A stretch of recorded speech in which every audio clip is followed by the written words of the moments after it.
Today we're going to be looking at how to convert degrees Celsius into degrees Fahrenheit. To show this conversion, we're going to convert 25 degrees Celsius into Fahrenheit. Now, I want to direct your attention up top here to the formula that we're going to use.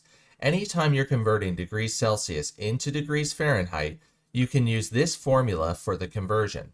So if you're using a calculator, you could simply just input the degrees Celsius and write out the rest of this formula to get the answer, but we're actually going to work through this problem. So down below, we're going to rewrite this formula inputting our degrees Celsius. So within our parentheses, we have 25 degrees Celsius times 1 and 8/10, and then outside of the parentheses, we have plus 32. Now, in order for us to solve this according to the order of operations, we need to first figure out inside of the parentheses. So we're going to multiply our 25 degrees Celsius by 1 and 8/10. So we're going to set up this problem. So we have 25, and then we're going to multiply that by 18. So whenever we're multiplying a whole number by a decimal, we're going to solve this as if the decimal isn't there and add the decimal back into our answer later. So let's multiply by our ones place. We have 8 times 25. Well, 8 times 5 gives us 40, so we're going to write the 0 and carry the 4. And then 8 times 2 gives us 16, plus the additional 4 gives us 20 for 200.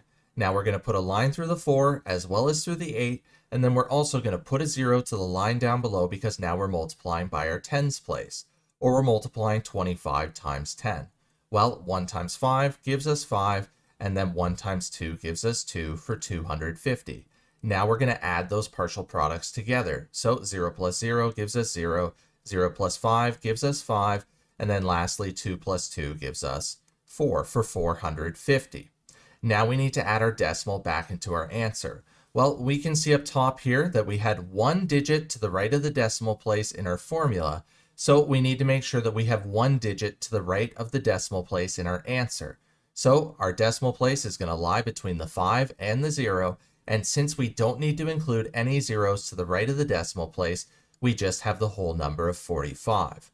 Now let's return back to our original formula. So we know that inside the parentheses, it had a value of 45, and now we need to add on our 32 to get our answer. So returning to the right, we're going to add our 32. So 5 plus 2 gives us 7, and then 4 plus 3 gives us 7 as well. So when we convert 25 degrees Celsius into Fahrenheit, we get 77 degrees Fahrenheit. So hopefully by now you understand how to convert degrees Celsius into degrees Fahrenheit. Help make math less complicated by smashing those like and subscribe buttons. As always, enjoy today's math journey.